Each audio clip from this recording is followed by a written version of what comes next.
ريفيو اول حلقتين من مسلسل ابن النادي بطولة احمد فهمي. بصراحة يا جماعة المسلسل لطيف جدا، انا اتفاجئت بيه.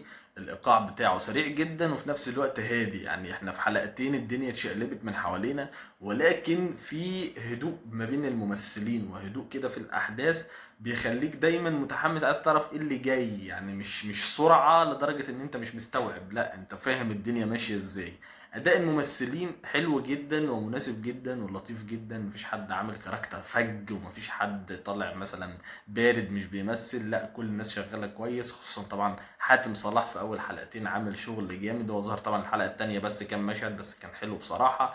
ولكن عندي عيب بسيط جدا في حته الممثلين، هي الممثل اللي عامل دور الفيلن.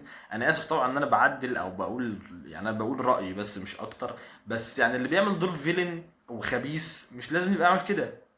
يعني طول ما هو بيظهر هو دايما قاعد اللي هو ايه، مش عارف ايه، اللي هو عرفنا ان حضرتك شرير، يعني المفروض ان انت تبقى شرير بس انت بتحور عليهم، انت خبيث. يعني ما تحسسنيش ان انت شرير فشخ كده، شرير برو ماكس يعني. يعني الموضوع ما كانش الطف حاجه بالنسبه لي بصراحه في اداء الاستاذ ده. بس المسلسل في المجمل اول حلقتين بدايه صح الصح، وايقاع زي الفل، تصوير حلو جدا، مزيكا لطيفه.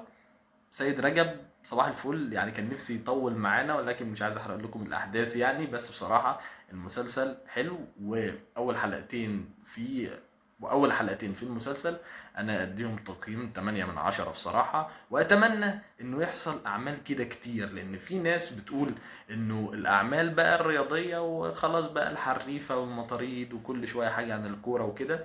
لا انا شايف انه احنا يا ريت نعمل اعمال كتير عن الكوره، عن التاريخ، عن الحاجات دي، لان انا تعبت كمشاهد من الاعمال الحاره الشعبيه يا منطقه كده كده. ده هيجي في رمضان، فيا ريت بره رمضان بقى نعمل حاجه عن الكوره، نعمل حاجه عن الملاكمه، نعمل حاجه عن مثلا يعني حرب 6 اكتوبر، اي نيله يعني انت فاهم، غير الحاره الشعبيه والمنطقه والبت دي تخصني والكلام ده.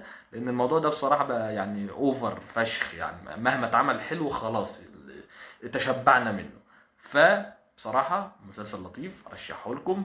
وما تنساش تعمل لي كومنت اذا كنت مختلف او متفق معايا في اي حاجه، وتابعني بنزل محتوى عن التمثيل، وما تنساش اللايك. وسلام.